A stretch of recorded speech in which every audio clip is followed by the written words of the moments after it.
Take a trip with us to Nilbog. Just promise not to drink the goo. Oh my God! If you get sucked into the Matrix,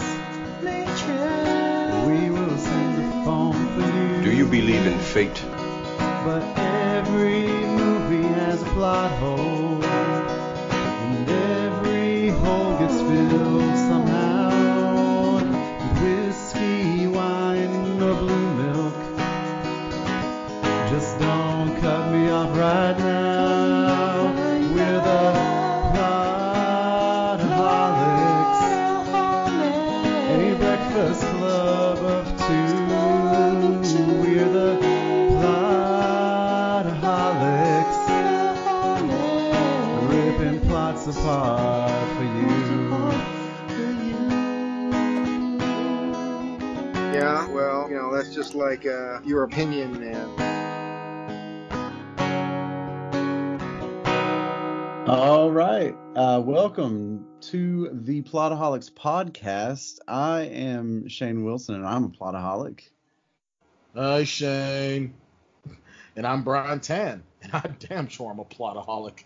Hello, Brian. Brian, we are both 0 days sober because Yes, today we are talking about this is maybe up for debate, one-hit wonder, Napoleon Dynamite. Oh, man, this is the 2004 classic one-hit wonder. And we can debate that. We can could. debate that one-hit wonder status a little bit as we go along here, but it feels a little bit like that. Well, yeah, because you figure that John Heder, it wasn't so much a one hit for him. He still does a ton of voice work. He does a ton of voiceover work, and but in terms of his live action comedy status, he had a moment right around the time this movie came out, where clearly he's the lead in this. He was also one of 3 leads in Benchwarmers. Yeah. Then he co-led a movie with Will Ferrell. That was Blades of Glory, and then beyond that, it all kind of he's either sort of background or, like you said, voice work for animated stuff. Yeah, but you know what? At the same token, though, a lot could be said about Mark Hamill being a one-hit wonder, because other than Star Wars and The Trickster and The Flash, he's only really done Luke Skywalker. Yeah, I think I would argue that if you play the lead in 3 movies, that's not a one-hit wonder. Well, technically, but then that means that John Heder has been the lead. Well, he's been the lead in this one, and he's been a co-lead. I would also argue that Napoleon Dynamite, Benchwarmers, and Blades of Glory are no A New Hope, Empire Strikes Back, and Return of the Jedi. Oh, not even close. And they're not even the same league as I loved Episode 8, so they're not in the league of Last Jedi either. No, they're not. And that puts Mark Hamill at 4, honestly, even though he's not necessarily the lead of The Last Jedi. But we digress. I'm really talking more about less about John Heder and more about our director, Jared Hess. Yeah, Jared Hess, this was probably one of his only real things. And what's kind of funny to me is that he only paid John Heder like $1,000 to do this movie. And this movie made almost $50 million at the box office. Yeah, this was his first feature in 2004. He did okay with Nacho Libre 2 years later in 2006 with Jack Black. Yeah. But I have a feeling that was more on Jack Black's merit at that point than his. Yeah, because I haven't even watched Nacho Libre, if I'm being completely honest. You have not watched it? No, I didn't really have a lot of interest in it. Yeah, it's fine.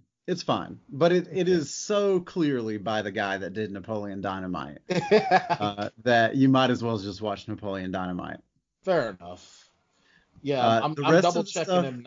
Yeah, the rest of the stuff on Jared Hess's filmography is a bunch of just I've never even stuff. really heard of it. Yeah, I don't know what any of this is. What the hell is Shanghai Dawn? Now, I've seen Gentlemen Broncos, I haven't watched the movie, but it came up whenever I Oh, was searching for Napoleon Dynamite.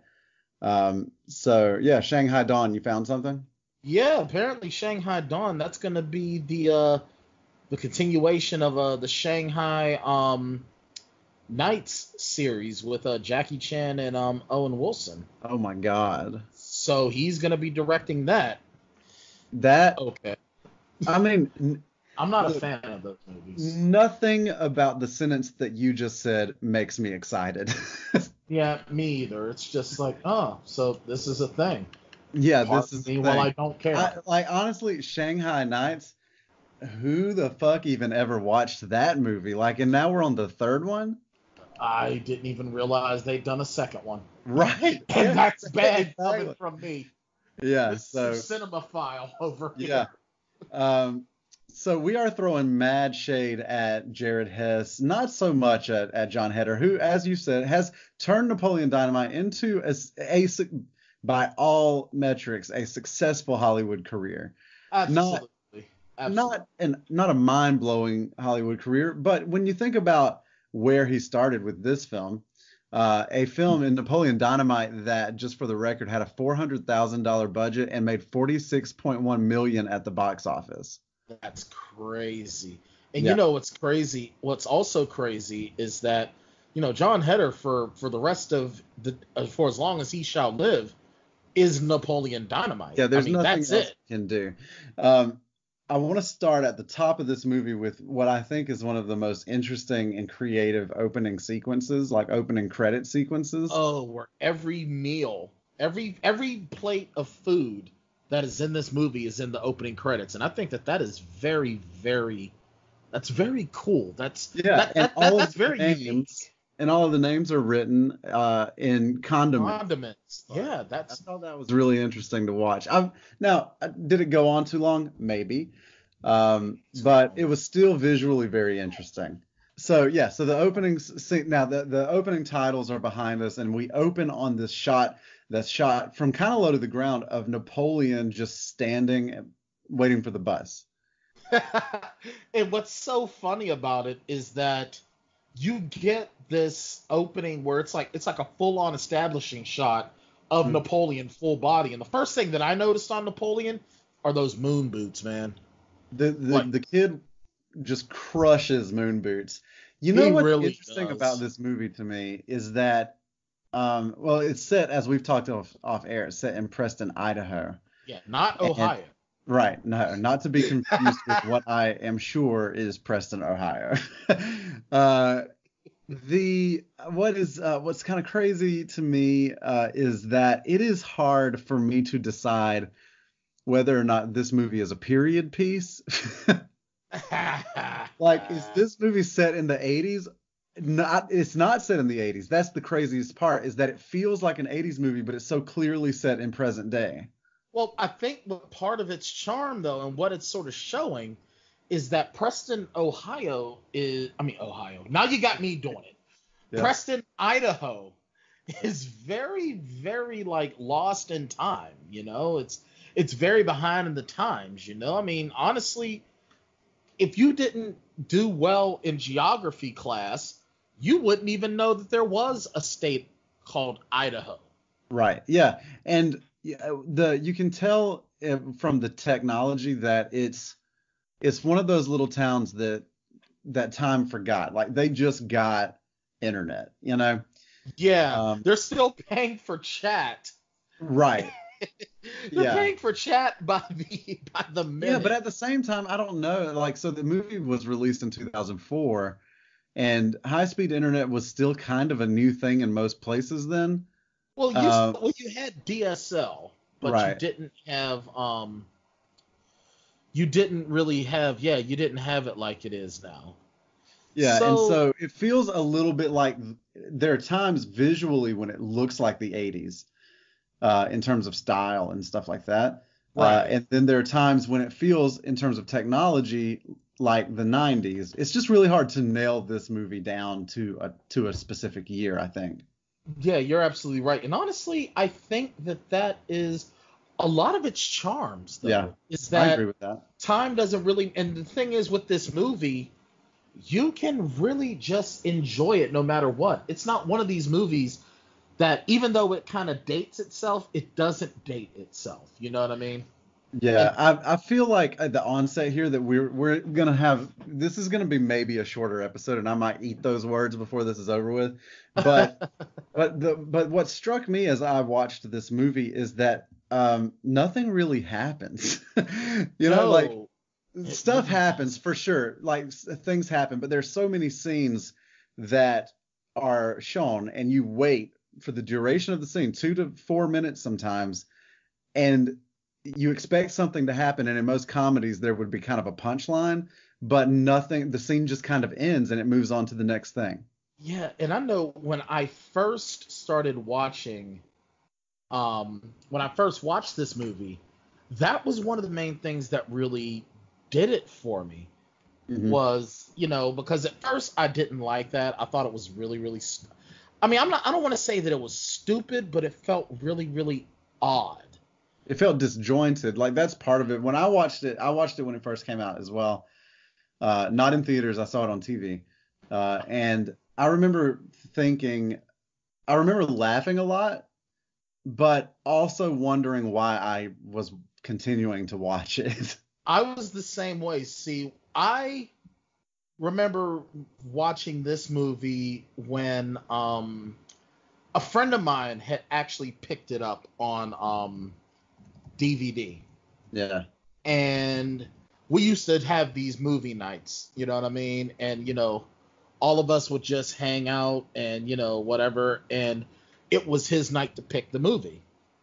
So he was like, oh, there's this movie, Napoleon Dynamite. And I had heard whispers about it. But I was like, I don't know how I feel about that. Yeah. But I ended up getting it. We ended up we ended up watching it because it was his time to pick.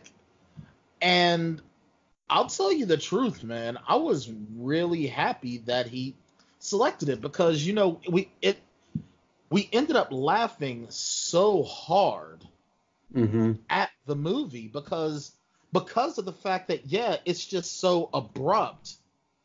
But I think that that's what sort of endears you to it, though, because life is like that. Something funny happens and then you just move on. Yeah. There is no punchline. Yeah, for the uninitiated, the synopsis which comes to us tonight from Rotten Tomatoes. The tomatoes. Oh, the tomatoes. Let's see. Maybe not from the tomatoes, actually. I'm trying to get us a different one from the Wikipedia just because I'm kind of over reading the Wikipedia summary, and this one doesn't quite do it for me. Oh, what about Internet Movie Database, IMDb? That's where we are now. Yeah, it's not really doing it for me either. This courtesy of wherever the hell Google gets its synopsis. Because it's the best one. In small town Preston, Idaho, awkward teen Napoleon Dynamite has trouble fitting in. After his grandmother is injured in an accident, his life is made even worse when his strangely nostalgic Uncle Rico shows up to keep an eye on him. With no safe haven at home or at school, Napoleon befriends the new kid, Pedro, a morose Hispanic boy who speaks little English. Together, the two launch a campaign to run for class president. Now, who's missing, strangely, from that summary? His big Kip. brother, Kip, who's 32 years old and doesn't I flip honestly into anything. did not know how old Kip was until today. And where he says it. What is so crazy to me, right, is that the whole time I've watched it, both times, I'm like, why is Kip never in school? Because Kip is so funny to me. Kip seems younger than Napoleon to me in a lot of ways. And so let's also talk about how Napoleon is supposed to be 16, and there's no way that guy is 16 years old. Not even close. He is way too. He's some way of the funniest moments in this movie is when clearly adult actors are interacting with clearly child actors. Like at the very beginning, he gets on the school bus, and now right away he's out of place because why is this man-child getting on a school bus with grade school kids? And then you get this kid who's, you want to talk about morose, this kid just has no energy. What are you going to do today, Napoleon? Whatever I freaking feel like. God. It's like, why are you getting mad already? Like, seriously. Right. This kid was chill as hell. Like, what are you going to do today, Napoleon? Whatever I flipping feel like. God. It's like, dude. I appreciate that he tied an action figure to fishing line and then hung it out the bus window. Is that something that you've done? I don't know, and I'm not really even sure why. But you know what? I have hung things out the window before, in a moving vehicle. I think it was when I was a kid. I thought it was cool to like see them fly and stuff, you know. And maybe that's what Napoleon was going for here, but I think it's just a way to demonstrate really quickly that he's super quirky. And if you can say one thing about Napoleon Dynamite, it is an entirely character-driven story. It really is. There's no huge set pieces. There's the town and the characters are what run this movie. Yeah, and really even the school more than the town, because I don't even know that we ever really even see much of the town. Yeah, the only bit of the town we really see of town is a couple of scenes whenever Uncle Rico and Kip are out. Yeah, and maybe that's kind of the point. Right, or when they go to the dojo. Yeah. That's even more hilarious. Yeah, so the movie opens with this bus scene, and then we're at school. And I'm sorry, everything about this movie just makes me laugh. Yeah, for sure. And we're giving presentations at school. Oh, and it's so what did he say? Japanese officials have signed a decree to put explosives at the bottom of Lake Loch Ness to blow Nessie out of the water. Yes. Wait, what? Yep. So that's sort of your first scene, and where things go a little awry. He people laugh at him and stuff. But the even best part about it is then the greatest wizards of Scotland are brought together to protect our underwater ally. Yes. So I want to know what grade he got on that presentation. Yeah. What is by your estimation, Brian, what is the central conflict of this movie? I think it's his I think it's his what's the word I'm looking for? It's his awkwardness that is that's it right there. It's just how awkward he is. So is it Napoleon? Because I don't even know that it's just him, because Pedro and Napoleon become kind of this dynamic. I don't know. Whoa. Yeah, and I feel like it's both of their stories in some ways, and it truly is. And the conflict here seems to be just the new kid at school and the weird kid at school trying to find a way to be themselves and be accepted by the masses. Right, because you figure, and I think a lot of that that synopsis says it best, he doesn't really have, his whole world is really thrown in upheaval when his grandmother gets hurt. And Uncle Rico. What is Napoleon's world even like before that? Because it doesn't. I mean, he fights with Kip. He draws his pictures. He goes to school. I mean, I don't know that Napoleon had a very normal life even before that. Because right, because his grandmother is not like the picture of love and empathy. Mac's mom. Yeah. We got Mac's mom from It's Always again. Sunny. Yeah, Mac's mom from It's Always Sunny in Philadelphia. So I guess that means that. Does that mean that Napoleon is Country Mac? No, I think Kip is Country Mac. Oh, okay. No, not Kip. No. Uncle Rico is Country Mac. Rico's Country Mac. So first of all, Napoleon calls Kip to come get him from school, or to get Grandma to come get him. Even before we get to that, he's sitting in the locker room with school cool guy Don and his buddies. So what did you do last summer, Napoleon? I told you I was in Alaska with my uncle hunting wolverines. Like, right? What? Yeah, and so, with the 12 gauge. well, of course. I mean, what else? um, yeah, it's hard. It's hard to talk about this movie because by my guesstimation, right, here are the major movements of this film. Napoleon meets Pedro. Grandma gets hurt. Uncle Rico shows up. Yeah. Kip hooks up with LaFonda, who he meets online.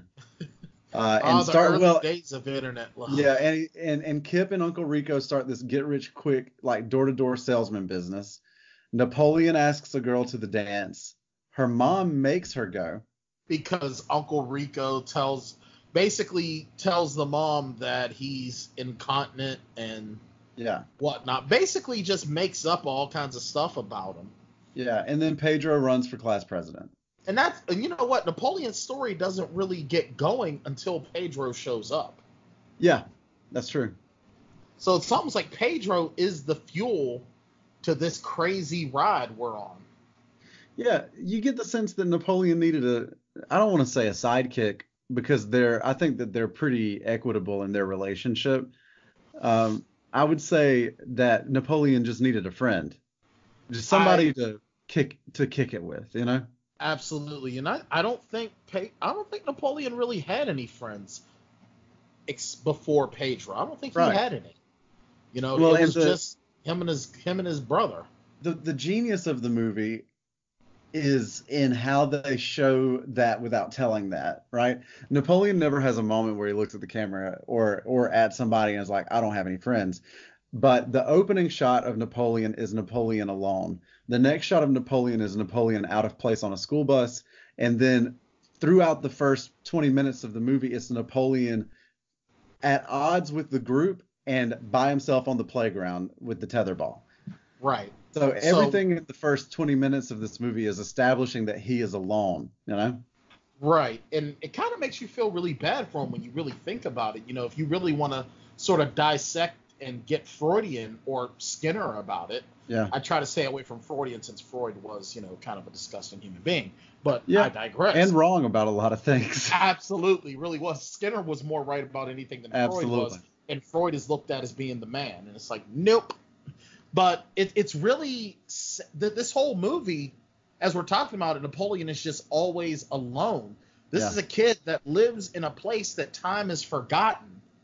And he's an oddball living among oddballs.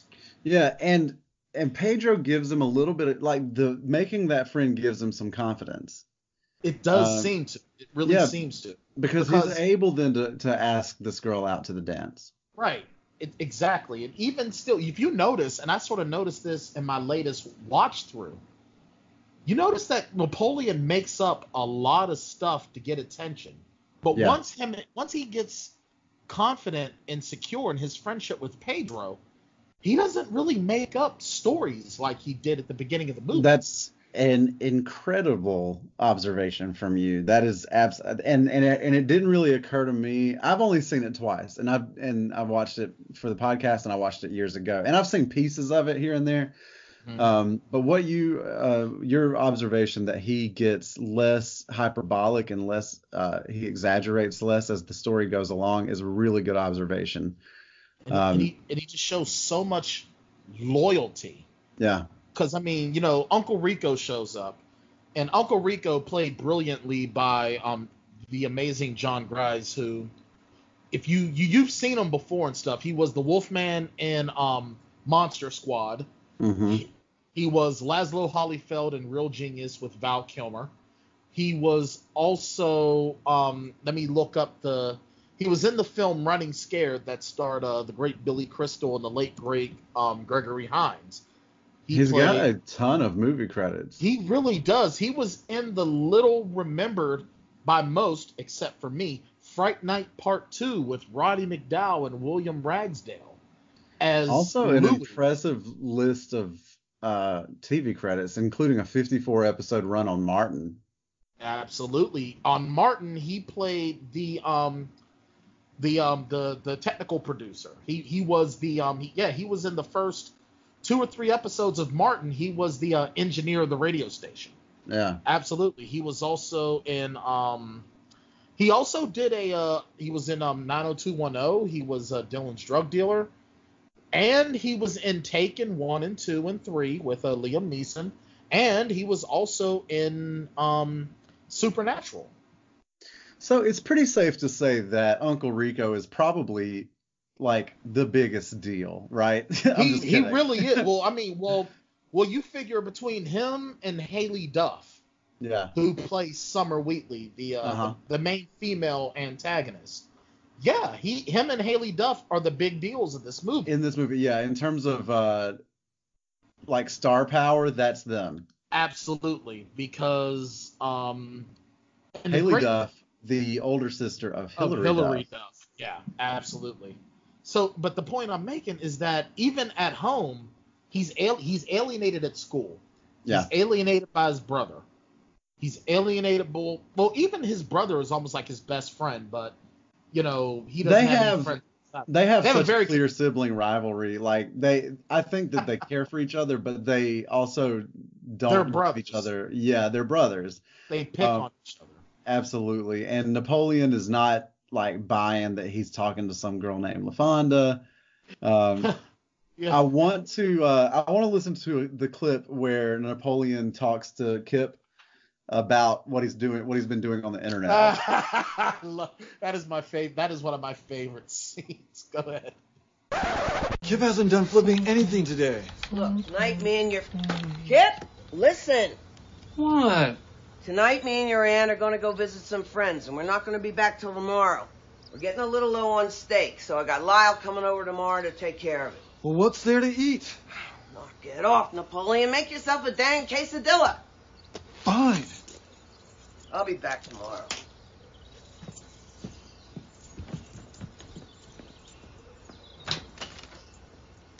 Stay home and eat all the freaking chips, Kip. Napoleon, don't be jealous that I've been chatting online with babes all day. Besides, we both know I'm training to become a cage fighter. Since when, Kip? You have the worst reflexes of all time. Try and hit me, Napoleon. What? I said come down here and see what happens if you try and hit me.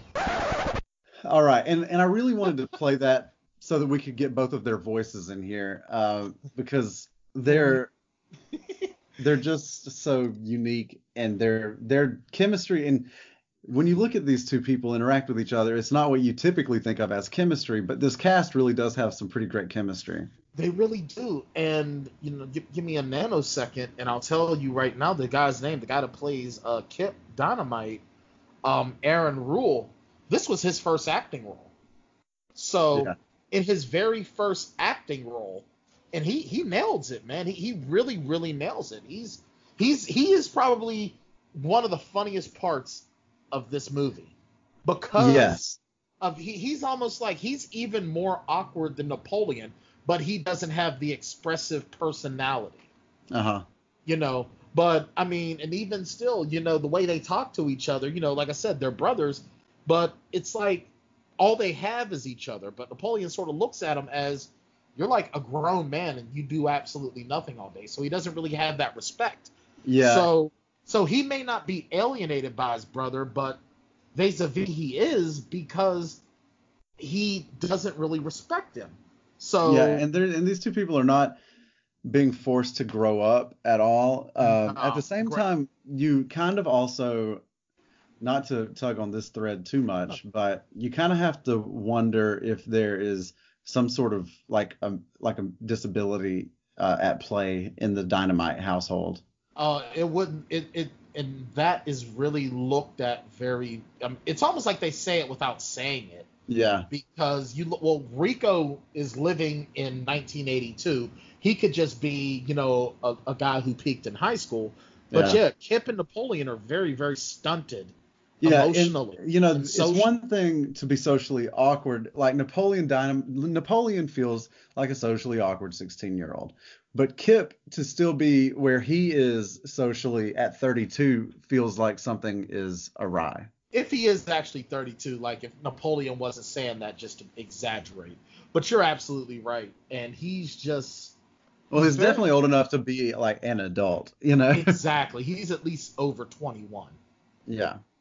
So the whole point that I'm making is that, when Uncle Rico shows up, he's alienated at home because Kip gravitates toward Uncle Rico. And Uncle Rico kind of treats Napoleon like crap because Napoleon is very expressive. He knows how to express himself. And, and Uncle Rico is the old, tough guy, the wannabe tough guy, sports jock sort of thing. Very much like Don at school, both of Napoleon's bullies are these sort of sports types. And so the film is setting up these dueling tropes of the nerdy, socially awkward, creative, artistic guy against the typical jock sports guy. Absolutely. There's the one scene, and I don't know if you're gonna play it when he's talking about Kip. Back in '82, I could throw a football a quarter mile.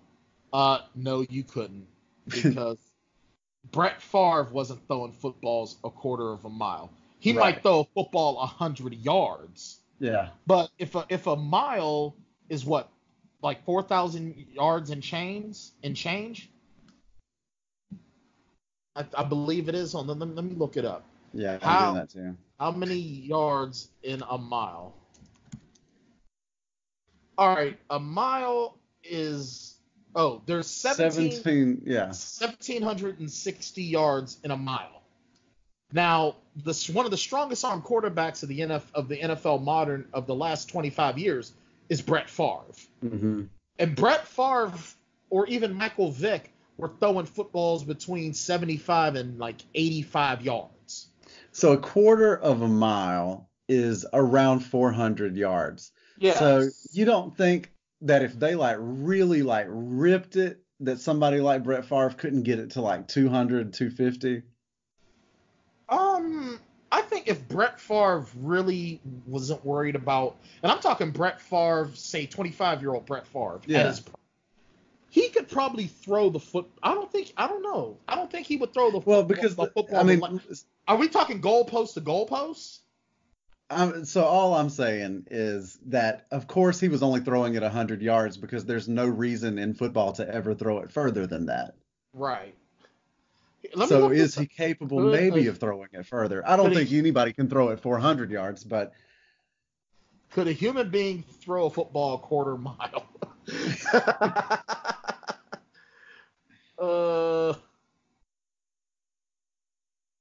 Throw a football 1/4 of a mile. And of course, I get. Apparently, Patrick Mahomes, who's the strongest arm quarterback in the NFL today, can throw a football 135 yards. Okay, that's pretty good. 135, but definitely not a quarter. No, not at all. So, and it's saying here, most NFL quarterbacks can throw, and this is courtesy of CBSSports.com. Most NFL quarterbacks can throw the ball 70 to 80 yards in a practice situation. The longest throw I could find in a game situation over the past 10 years is from Aaron Rodgers. Aaron Rodgers' Hail Mary against the Lions in December 2013 covered roughly 68 yards in the air. Yeah, so that is about 5 minutes for us to tell you that Uncle Rico definitely wasn't throwing balls a quarter of a mile. Uncle Rico's full of shit. 5 minutes. At the same time, do we believe that Uncle Rico was at all a decent football player when he was in high school? Not by the way he snapped the ball in those videotapes he had. Because he looked like he didn't know which way to turn if he was going to do. Because number one, now keep in mind, I played running back in my early years of football, and then later on I played defensive line. Yeah. When the quarterback takes the snap to hand off to a running back, he's not going to turn haphazard like that. Right. When you're going to do the handoff, you're emphasizing that ball is going into the running back's stomach. And you do it that way because if you're faking it, you want to be able to over-exaggerate it so you can do the play-action fake. You know this. You watch football. Oh, for sure. Well, and I ask these questions because I think what we're trying to get to here is that Preston, Idaho is not producing a ton of Division I NFL type football talent. So in Preston, Idaho, it's possible that Uncle Rico was quite the athlete and maybe even like starting quarterback and got all the girls and everything. And like you said, definitely peaked back then and is just holding on to the glory days living in his van out in that field. Yeah, because I'm sorry, but Uncle Rico's gotten armed though, because he was able to throw a nice flat route, popping Napoleon in the grill piece with a piece of steak. Yeah. How many pieces of steak did that man eat over the course of this movie? Well, what's funny is that John Grise in real life is a vegetarian. I remember reading this back in the day. But he was committed to the role. So whenever the camera would cut away from him, he would spit the meat out. Gotcha. But he was, chewing the steak and then spitting it out. That's why, if you notice, whenever he's eating, there's always quick cuts away from him. Yeah, gotcha. That's interesting. Yeah. So let's see. Let's get to Kip and Uncle Rico team up on this big venture where they're going around, and the first product that they sell is what? First they're trying to sell the Tupperware bowls. That's right. Because at this point, Uncle Rico wants to get a time machine to go back in time. Right, to 1982. While Kip wants to get money to bring his girlfriend LaFonda to town. And, and you know what? And I feel really bad that we missed this. When we were talking about the star power of this movie, how in the hell did we forget about Diedrich Bader? Well, I don't know. He's definitely in it. And he is the most amount of star power. And apparently he's actually gone on record to say that Napoleon Dynamite was probably one of his favorites. Napoleon Dynamite and Office Space were his favorite scripts that he ever read for. Well, I think we miss it because, like, he's really only in it. Like, he's in the commercial, he's in the dojo scene, and then he's in it one more time at the end. Right. Yeah. I think I remember reading somewhere that he only was on set for a day. Yeah, that makes sense. And yeah, so one point, we're talking about Kip teaming up with Uncle Rico. The team up that he was primarily doing is Napoleon dragging him into town. Napoleon's riding the 10-speed while Kip is rollerblading behind him like he's water skiing. And then, of course, we Rex, Diedrich Bader's character Rex, who has the Rex-Kwon-Do fighting system. Yes. Which is an obvious blatant. Go ahead. Yeah, let's go ahead and listen to the commercial for Rex-Kwon-Do.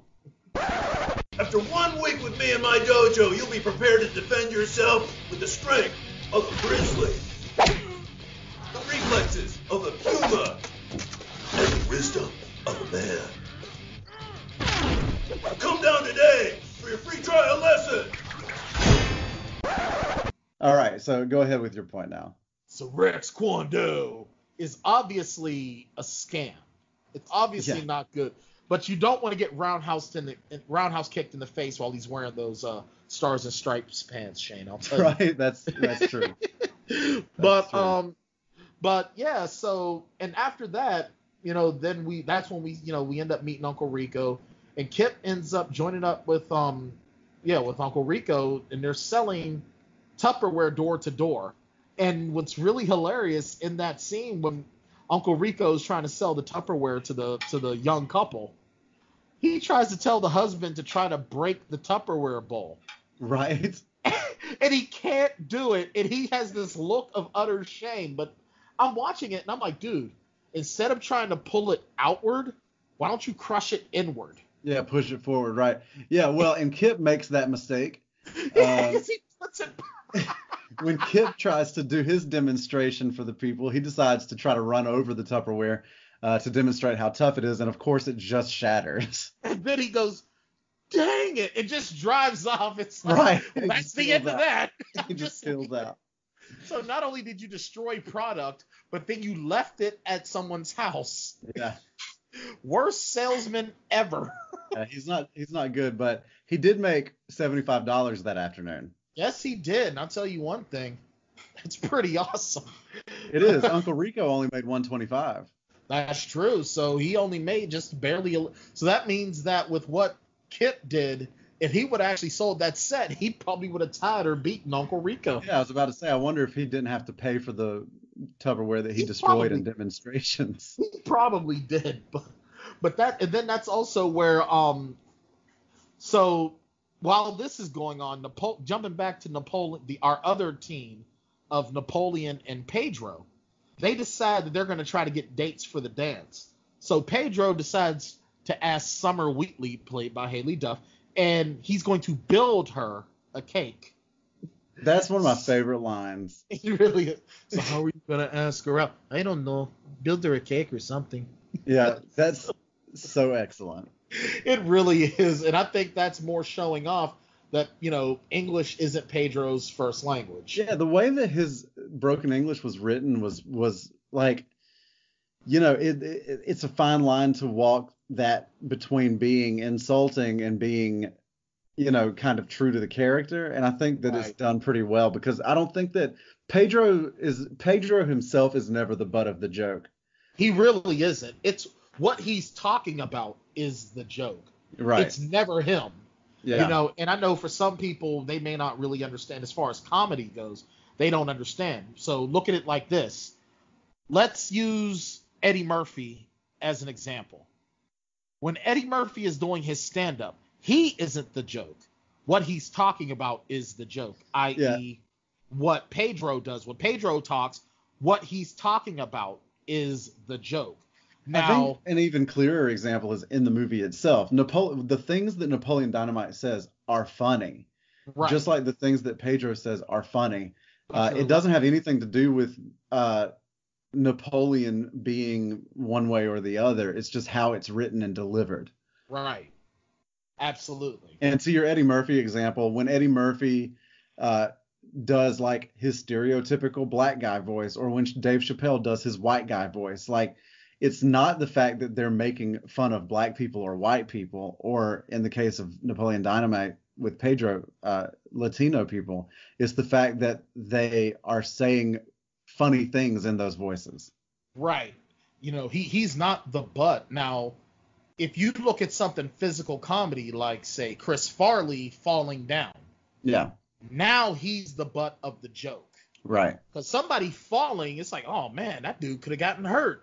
But it's Chris Farley, so we're laughing at him. Yeah, when you say build her a cake, it's funny because English sucks. English really is the worst language. It's so confusing. It really is. Of course, somebody that is like new to that language would not say make a cake. Like, that's crazy. Like, you build it. You build everything, Exactly. If something is going to be created, it's built. Right. So that totally checks out for me. Absolutely.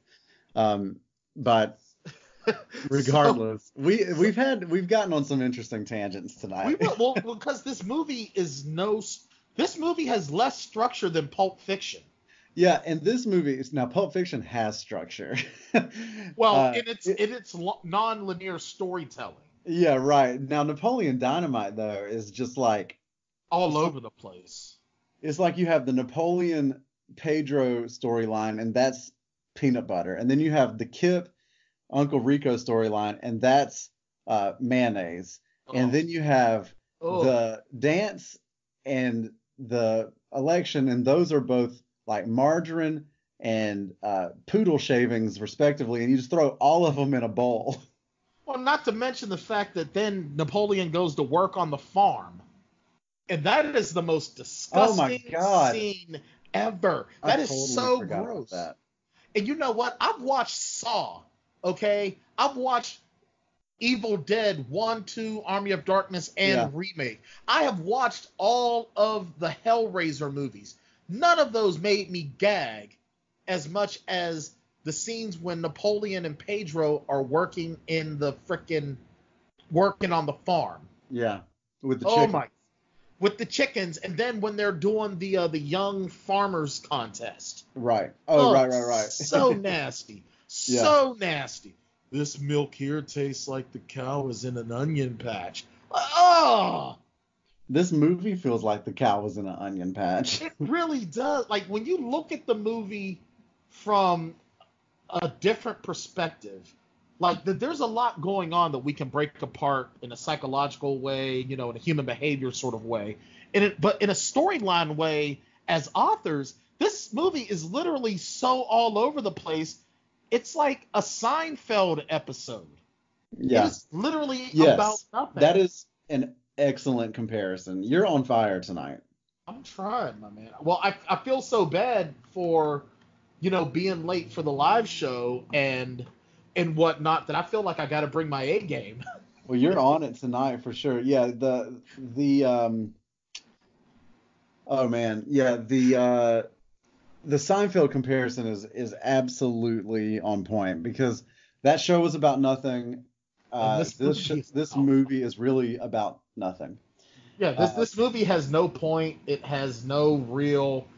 It's literally. So what's this movie about? It's about a kid named Napoleon and his friend Pedro. Honestly, the only real change, if we talk about dynamic characters, the only real change for our protagonist from the beginning to the end is that now he has a friend and he has a real love interest. Yeah, Deb, who was played by child actress Tina Majorino. Yeah.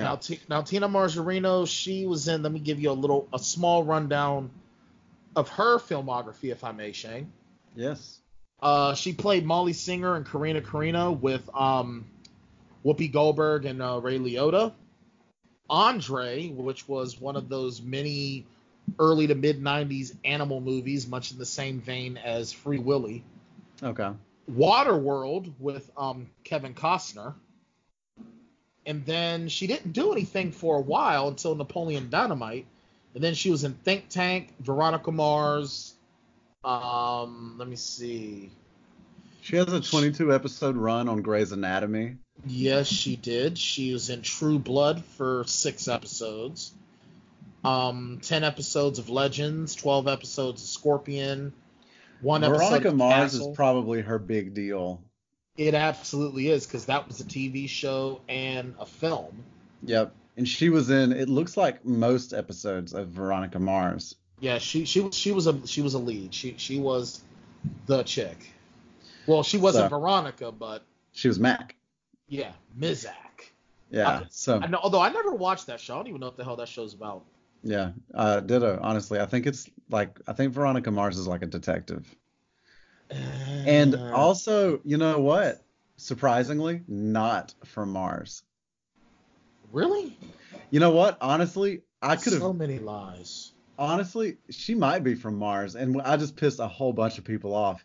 Spoiler alert. But it also feels like if you were from Mars, you wouldn't want to broadcast it like that. That's true. Well, John Jones broadcasts it. He's the Martian Manhunter. Yeah. But his last name isn't Martian. No, it's Jones. Right. His name This movie is so about nothing that we're now bringing DC characters into this. Oh, man. Okay. So Napoleon decides he's going to ask his girl out by drawing her a picture. Yeah, because what is it? Pedro asks out Summer. Summer says no. But then he asks Deb out, which kind of throws Napoleon. Yeah. So he asks Summer Wheatley's friend, what the hell's her name? Trisha. Mm-hmm.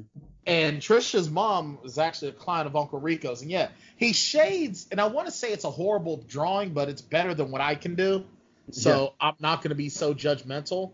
And Trisha's mom makes her go to the dance.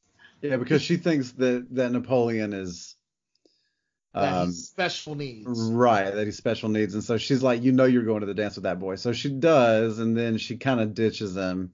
Oh, well, it's funny is that Napoleon is supposed to be getting a ride from Uncle Rico, but Uncle Rico has a meeting with the client, so he has to try to walk to her house. And then Pedro's cousin's in the lowrider. Hey, question. Do you think that Uncle Rico banged that old lady? Oh, I'm sure he did, because he wasn't answering the door when Napoleon was trying to let him know it was time to go. So no, Uncle Rico was getting in on that. He may be a vegetarian, but he was getting him something that night. That's for sure. And that was dirty. So he goes to the dance and he ends up dancing with Deb. And then things just start taking crazy turns because now Pedro's decided he wants to run for class president.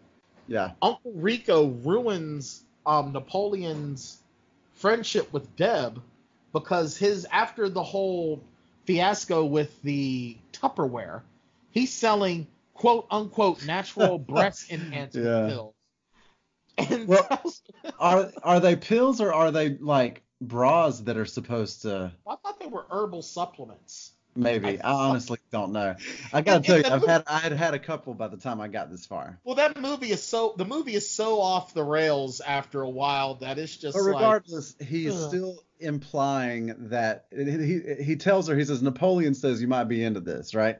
Right. And that of course pisses her off. Yeah. So Deb, then the implication there is that Napoleon thinks that she's not good enough. Right, and that upsets her. And then, of course, Napoleon goes after Uncle Rico. He hits his van with oranges. Yes, that is so random that he starts throwing oranges at Uncle Rico, and then he hops the fence. Yeah, and then Uncle Rico gets hurt. Napoleon runs away. Right.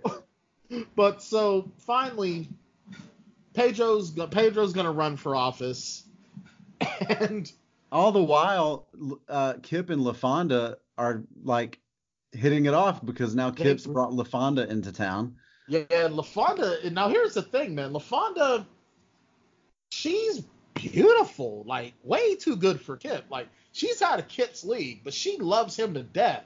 The next thing you know, Kip goes from dressing like Peter Pan to looking like freaking. Like he looks like Weird Al in the White Nerdy video. Yes, that's excellent. Yeah, he does. And all the while, Napoleon picks up a thrift store VHS of Dequan's dance grooves, so that he can be a better dancer. Right, and then LaFonda actually gives him a mixtape to dance to. And now what's funny is that now. I believe what it is. So he's really getting into these dance steps and all this, that, and the other. And we come to the point where it's election day and Summer's running for president, so's Pedro, and then it comes to one of those where they have to do a skit and a speech. They have to do a speech and a skit. I have a question. Okay. What is the skit business? Because I don't know, man. Like I've seen like you're running for student body president. Let's give a speech or let's have a debate. But each of the candidates are responsible for staging a skit. What is that? I don't know. I mean, keep in mind, Shane, it's been a long time since I've been to high school. I mean, honestly, we didn't even have student body president where I come from, so. I'm pretty sure we did, but I don't recall. I don't know if I was high or if it was early stages of post-concussion syndrome. But I know that when we were having student body presidents, we didn't have skits. So I think this is just an Idaho thing. Hey, if anyone listening is from Idaho, do you guys do this? Yeah, and these two skits are really just dance routines. They really are. So Summer does a dance skit with the school dance troupe to Larger Than Life by the Backstreet Boys. Now, to be honest, I would have picked something by NSYNC. If you're gonna dance, for sure. But let's not get it twisted. Larger Than Life is a banger. It's not one of my favorites. It's not one of my favorites by the Backstreet Boys. Honestly, it's the worst Backstreet Boys song.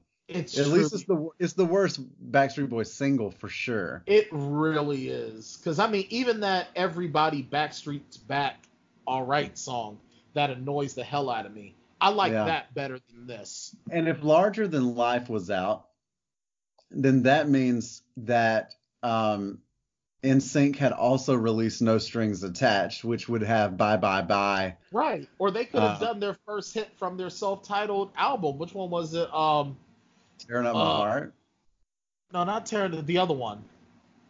Not Tearing Up My Heart, but You're All I Ever Wanted. Yeah, I Want You Back. She could have done I Want You Back. That one's not too bad. Banger. Here's why I think they went with Larger Than Life, and it's because that song is about the Backstreet Boys and the love that they have for their fans. And they're larger than life. Right. And so as someone running for class president, it makes sense that she would choose a song about the people that are going to vote for her and support her. That's very true. So Pedro At the is same all time, Pedro gives his speech, and then Napoleon dances to Canned Heart by Jamiroquai. which is hilarious because Pedro was all like depressed, and he's like, Yeah. if you vote for me, all your dreams will come true. And then he just runs off. Right. And then Napoleon just comes out, puts on the music, and he's just like, dude, Napoleon kills it. Napoleon's got better dance steps than I will ever have. Absolutely. Like, I'm going to get Napoleon Brian, to stand. we need to learn this dance for your wedding. We can try because, well, see, here's the thing. Sharon insists that I'm going to do the electric slide at our wedding. Okay. I almost sprained my ankle trying to do the electric slide at one point. So, it's too much sliding. Well, yeah. Well, the problem is I tried to do the turn and my ankle, it was ugly. It was just horrible. But I will try to learn the electric slide, and I will try to learn this dance for the wedding. I will do it because that will give Katie Salidas and Joe Compton something to talk about during the commentary. For sure. So Napoleon does Canned Heat by Jamiroquai and kills it. And I mean, just destroys it. And Pedro, and what's funny is that earlier on, Napoleon tells Pedro, I can pretty much do whatever you need. Yeah. Like, that just shows you, like, and he's willing to put himself out there for his friend, which was awesome. Absolutely. And he does. He puts himself out there, and Pedro ends up winning. Everybody loves his dance. Absolutely. Who would have thought? You know what? Music is what's going to unite us all, Shane. That's true. We need music. That's true. And then, of course, at the same time, Uncle Rico is trying to hit on Starla, a.k.a. Mrs. Rex, to sell his product. And unfortunately for Uncle Rico, Rex comes home and whoops his ass. Yeah. Also, I'm not sure that woman needed any help whooping anybody's ass. No, I'm pretty sure that Starla could have whooped his ass with no. Starla looked like Nicole Bass to me, and I don't want to speak. I don't want to speak ill of the dead, but yeah, no. Yeah, I'm sure she was a lovely human being in life, but no. Well, she seemed nice enough on Howard Stern. She really did. But so at this point, after Napoleon wins over the school with his dance routine, Pedro's the class president. Kip and LaFonda actually leave Idaho to go to Michigan. And Rico gets back with his girlfriend Tammy, who he'd broken up with because she said he lived too much in 1982. Yeah. She just like pedals her bicycle up to the van, right? Yeah, she really just rides her bike through the field of like whatever the hell. And I guess they go back into his freaking Dodge Santana to like recommensurate. The fields of barley. Grandma comes back home and she gets to cuddle up with the Tina. Was it an alpaca or a llama? I think that's a llama. I don't know, but it's weird looking because it's hilarious. It really is because eat the food, Tina. Eat the food, you fat lord. and then Napoleon and Deb reconnect over tetherball. Which, is there any other way for you to hook up with a chick than to play tetherball, Shane? No, especially when he's got those sweet kicks. He really does, man. I'll tell you. I think you've been holding out on me. I think you and Michelle met over a game of tetherball. Well, it's a story that we don't like to tell unless we're together. But you're right. That is so awesome. That was good. That was very good by you. Oh God. So and that's basically the movie. Yeah, the credits roll, but then we get a little post-credit scene Marvel action. Yeah, Marvel did not do it first. True. And by the way, before we jump on that, can we just give a shout out to the A-Team scene when Pedro's announcing his candidacy to run for class president? Yeah. You know, one thing I wanted to mention before we get too far away from it, one of the most interesting things about this movie to me is the visual aspect of it. The color palette of this movie is really specific. It is. It Like really it's is. almost it's like a bold pastel, if that makes any sense. Yeah. But the coloring of this film is very unique, I think. Yeah, there's a It lot makes of it yellows and oranges. Yeah, it makes it visually really interesting, I think. It kind of puts you into the sticks. It puts you out in the Yeah. country. It definitely looks like an indie film because it like cinematically it looks like they made interesting choices, you know. And of course this is a part of the Fox Searchlight brand that we are still waiting to see what Disney is going to do with. Fox Searchlight has given us a ton of these movies that don't necessarily have mainstream appeal, but they gave them the mainstream treatment, even though they were sort of indie type movies. And thank God for. I mean, I'll tell you something right now. That's one of the best things about, for a lot of these indie filmmakers, because when you do well at Cannes, then you a lot of these movie studios now have these sort of indie treatment divisions where they can find a place. Here are some of those movies that have been put out by Fox Searchlight. You've got The Full Monty, Sideways, Little Miss Sunshine, Juno, Black Swan, 127 Hours, The Tree of Life, The Descendants, Beasts of the Southern Wild, The Grand Budapest Hotel, Brooklyn, Three Billboards Outside of Ebbing, Missouri, and The Favorite. Also Slumdog Millionaire. So, and 12 Years a Slave. Those are some heavy-hitting films. I mean, a ton of those are Oscar winners. Birdman, The Shape of Water, all of these are Fox Searchlight. And so when you think about what Disney might do with this particular subsidiary of the Fox company, I'm a little nervous about it. These movies are not necessarily very good performers at the box office, always. But they're loved. But there's some of the most unique storytelling that's going on in Hollywood. Absolutely. And it's one of those things where if Disney sort of destroys this, then this is why you don't want – this is a classic case of why you do not want to deal with any you can't have a monopoly. You can't have a conglomerate because all they're looking at is money. They're not looking at art. And another one of the films that is on this list as well with a Fox Searchlight is 28 Days Later. Yeah. And and indie movies are so important to the film industry because, for one, you got to start somewhere. Yep. And number two, these indie guys are doing things that these big studios, when they see that it can work, then they incorporate it into the mainstream. There's a lot of movies now that'll come out that will be kind of bland, like a Napoleon Dynamite, but they're willing to do it because it's been proven that it'll work.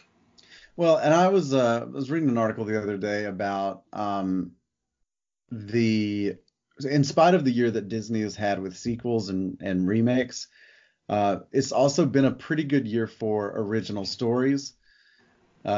Like movies like that we've liked, like Brightburn and Booksmart, but also movies that have done really well commercially, like Once Upon a Time in Hollywood and Good Boys, movies like that. So there's still room out there for original storytelling, and Napoleon Dynamite is absolutely an example of that. Absolutely. Napoleon So Dynamite. slice them off. Go ahead. I was just going to say Napoleon Dynamite absolutely has earned its place and has actually earned the term, at least for me, the term classic. As we are 15 years later. Yeah. Slice them off that post-credit scene, and then we'll talk about ratings. All right. So in this post-credit scene, we see LaFonda and Kip getting married. LaFonda's parents have come to Idaho. They're not happy with the union. No one knows where Napoleon is. And here comes Napoleon on a horse that he is trained to be a wedding stallion. It's so hilarious and it's so ridiculous, but it's really heartfelt, and it just goes to show that, how big of a heart Napoleon has. And this movie does have a big heart for, And this is something I really meant to say at the beginning. This movie is divisive. It is. There are people who hate Napoleon Dynamite, who hate it. They really do. And it's a movie that I feel like you either have a great sort of reverence for the comedy of it all, or it's just something that isn't your cup of tea. And I can understand why it wouldn't be some people's cup of tea. I Absolutely. get that. Because it's sort of in that same brand as like Anchorman and Step Brothers. It's almost like that Will Ferrell, John C. Reilly type of comedy in some ways. I would actually say it's more dry. It's even a little bit more dry-witted than that. It's definitely drier than that, but it's very with less slapstick. It doesn't have as much slapstick where I understand where you're coming from, but Anchorman is still very slapsticky. And it's got like the big names that go with it. Napoleon Dynamite is very, very raw and dry. Napoleon Dynamite is kind of like you've been outside in like the hottest weather possible and you want a drink of water. You come to that water spigot, you turn on the cold, and nothing happens. Yeah. Where at least with like a movie like, say, Anchorman or Step Brothers, those movies definitely thirsty. follow a traditional plot structure for sure. But in terms of the quotability and the dialogue being such a driving force. The quotability and the dialogue, absolutely. They're definitely on par with each other. Yeah. Absolutely. I was going to ask what you thought of a Napoleon Dynamite big budget remake with John C. Reilly as Kip and Will Ferrell as Napoleon. I would probably have to give you a big no on that one. Yeah, I'm with you. Big no. Sorry, all right. The last film those two guys did was so universally panned. Oh, God, yeah, no, that was no good. It's just no. Like, honestly, they should not appear on screen together for at least another 10 years. Well, I don't know about that. I think that they'll probably have something, and it'll be okay. Those are two guys where... Right. Those are two guys where the hits come much more often than the misses. I guess. I don't know that Blades of Glory was really that funny to me. I didn't watch it. But I think Will Ferrell is sort of treading toward Adam Sandler territory where he made a lot of really good movies early on, and then he got kind of greedy and started making some clunkers. But also, I think that a lot of Will Ferrell's best work happens in more serious movies. Absolutely. Did you ever watch the show, what the hell is it called? I'm trying to remember because it was filmed in Pittsburgh. So you said Will Ferrell. I have to look it up now. But it's not The Closer. What was it? Dabney Coleman was in the show. And Will Ferrell actually had a guest spot. Let me see if I can find it. I'm looking at his filmography. Let's go to the actual Will Ferrell television filmography. I love Will Ferrell's guest spot on Eastbound and Down. The Guardian. He was on the show The Guardian. Okay, gotcha. Filmed in Pittsburgh. It was a show that ran from 2001 to 2004. And Will Ferrell did a guest spot on there, but I believe he was uncredited. But it was really, really well done. And it's like, looking back at it, you're expecting him to be slapsticky Will Ferrell, but he's not. Yeah. It's actually a serious role. Yeah, my favorite Will Ferrell role is his part. He was the protagonist in this movie called Stranger Than Fiction. Okay. Which is so good. It's about a guy who wakes up and he starts hearing narration in his head, and he finds out that he's a character in someone's book, and that person's trying to figure out how to kill him. And so he's trying to figure out who's writing the book to try to stop them from killing him. Oh, I want to see this. It's really good. And as a creative, as a writer, you would love it. For sure you would. All right. I got to get down with this. I got to see if this is on Amazon Prime. It's really good. It's somewhere. I've seen it on something recently. Oh, and I see here. Like scrolling through. Maggie Gyllenhaal, Dustin Hoffman, Queen Latifah, Emma Thompson. I'm sold already. It's good, man. It's real good. But hey, before we lose sight of it, yeah, we're talking about Napoleon Dynamite here. Yeah, let's have bartender Smiley tell you about our rating system. Smiley. The Plotaholics rating system for the movies is a pretty simple system. Basically, they rate movies based on how many shots it takes to get through them. So if you got a good movie and you get through it all the way sober, then it takes 0 shots to get through the movie. And then if you got a really bad movie, then it could take up to 5 shots to get through the whole thing. I think you can try to figure out the middle part yourself. So, what can I get you? All right, Brian, as a student of Napoleon Dynamite who has seen it many, many times, where do you come down on this movie? I am actually I'm going to give this film a 2-shot rating. This is a film where it's not going to be your first choice of a movie unless you've been drinking or you've just had that kind of day. Yeah. Or unless you and your buddies get together for a movie night. You know what I mean? Because Napoleon Dynamite, it's a well-crafted film. It's very quotable. But there's something about it where it's very divisive. You either love it or you hate it. It's not a movie that has a lot of momentum. Does that make sense? It doesn't have any moment. It's a Seinfeld episode.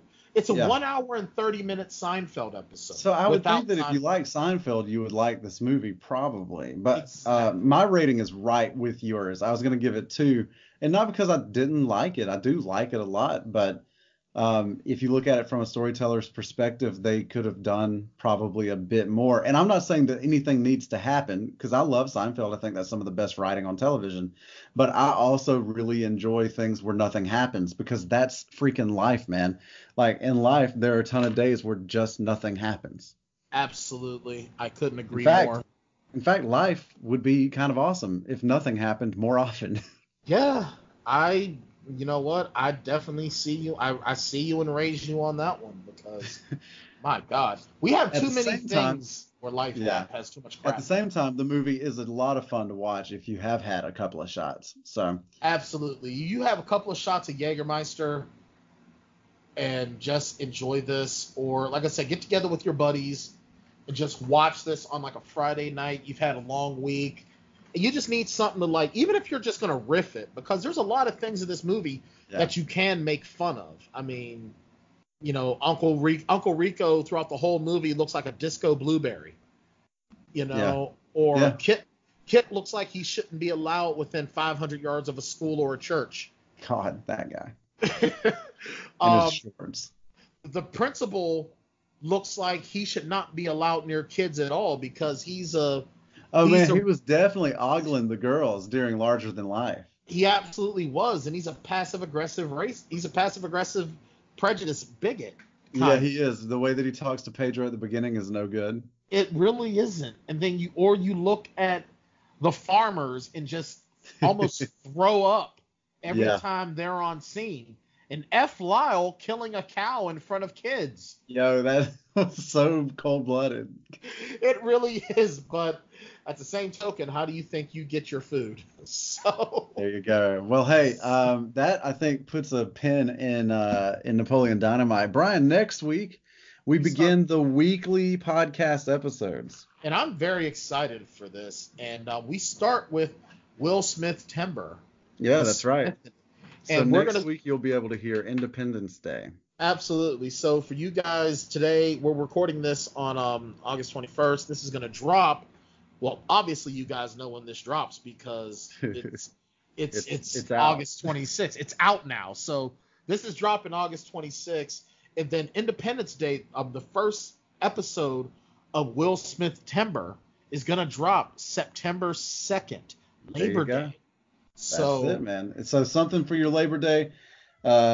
Make sure that you watch. You know, I think that these episodes are always a little bit better for you if you've seen the movie. Even better if you've seen it recently. But clearly, you want to try to get your hands on Independence Day between now and Labor Day. Absolutely. And real quick before we move on, Shane. I want to give a shout. I don't know if you can hear it or not, but my dog is freaking out. Oh, that poor baby. I want to give a shout out to two of our loyal listeners and our loyal fans here. Kelly Russell.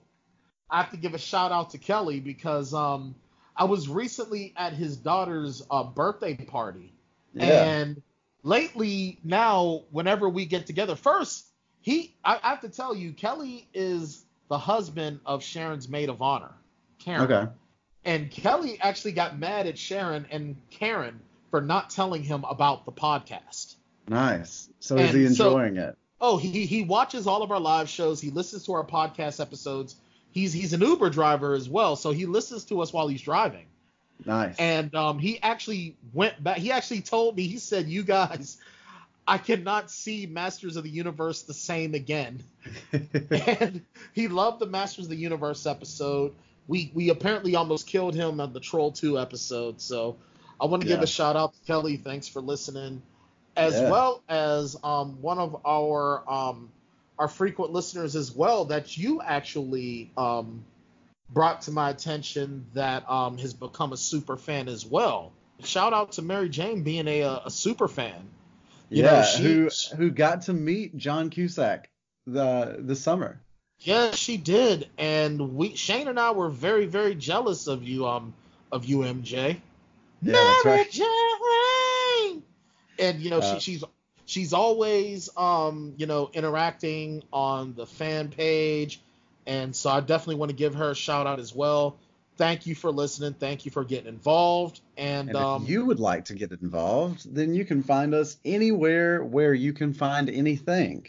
Pretty much, except for Amazon.com. Find us at Plotaholics.com. Find us at Plotaholics on all of the social media. That's Facebook, that's Twitter, that's Instagram. Absolutely. And listen to the podcast wherever you get your podcasts. Shane, we're on iHeartRadio. That's a big deal. Yeah. Apple Podcasts, Google Music. We are taking over. We're the NWO of podcasts, Shane. That's right. Yeah. And if you just can't get enough, then you can tune in every Tuesday evening right around 7 p.m. for the Plotaholics Live, which is just a rundown of the week's top pop culture stories. Absolutely. And a lot of fun, I think. I have a good time with that show. Oh, as do I, especially if I've had a bad day and it's a Tuesday. I perk right up because I know I'm going to be doing the live show. And for those that missed it, like I said, today is August 21st. We started talking about the whole thing with Spider-Man and Sony and Marvel, and that was a huge deal. Yeah, it's cool because this endeavor is the long-form analysis endeavor, and then that gives us an opportunity to sort of just dig around in the fandom a little bit, which is also fun. Absolutely. And, I've had a couple people ask me about listening to the podcast on YouTube. We've had some issues with their copyright claims and blah, blah, blah. We are finding a way around that. So once we get that situated, you can expect like a mega dump of all of our podcast episodes. Absolutely. We're up on, actually, this is episode 11, Shane. I know. So we're about to start adding them a lot more frequent. Absolutely. So once we get that situated, you'll also be able to catch up on the podcast on YouTube as well. So that's about all I have, I think, Shane. All right, man. Sounds good to me. Well, then we will see you guys back here in 1 week for Independence Day. It's going to be awesome. Yeah, we will not go quietly into that night. We will not give up without a fight. And in the words of our generation, up yours. Right. For the Plotaholics, I'm Shane Wilson. And I'm Bryan Tan. And we will see you again real soon. Take a trip with us to Nilbog. Just promise not to drink the goo. Oh my God! If you get sucked into the Matrix, we will send a phone for you. Do you believe in fate? Sometimes the end game is the perfect place to start. We're in the end game now. And other times you want to pretend the prequels were never a real thing. Let's just pod race to the end. It's working! Every movie has a plot hole, and every hole gets filled somehow. Whiskey, wine, or blue milk. Just don't cut me off right now. We're the Plotaholics.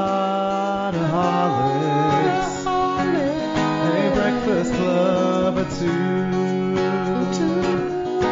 are the Plotaholics, ripping plots apart for you. Shane and Bryan are an island, two real-life misfit toys, wanting to be a RoboCop. Thank you for your cooperation. Settling for Black Circle boys, and just like Dr. Hammond, extracting amber from wood. And later there's running and then A screaming. little too busy asking if we could, and never asking if we should.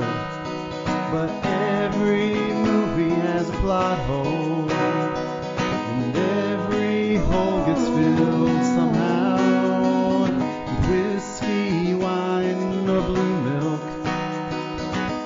Just don't cut me off right now. We're the